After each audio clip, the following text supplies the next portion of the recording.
Hi everyone, welcome to second course with Karamba 3D.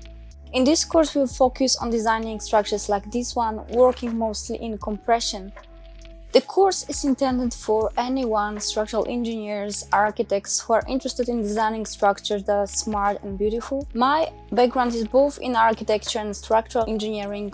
Recently I have graduated from MIT program Structural Design and Mechanics, and I'm trying to actively work in the field of structural art, also leading a fan page on Facebook, Art in Structure, you can check it. And we'll explore a few amazing strategies for designing optimal shapes for structures from unreinforced concrete.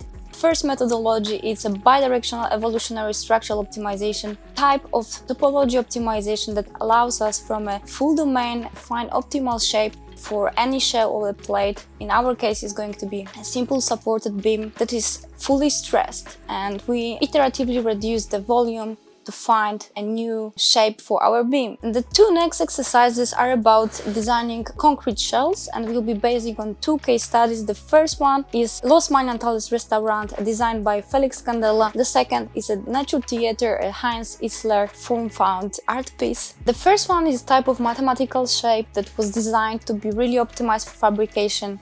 By employing multi-objective optimization, we'll try to even improve its performance in terms of structural properties. And the second design, the Heinz Isler Nature Theater, will try to mimic his design, not only the form-finding process of his hanging cloth using large deformation analysis, but also will make a post-form finding analysis to check if his intuition was right about the behavior of the shell, and we'll try to find a strategy how to find the variable thickness of the shell to make it perform also even better. And this is it. If you're interested in, please press sign in and see you in the course.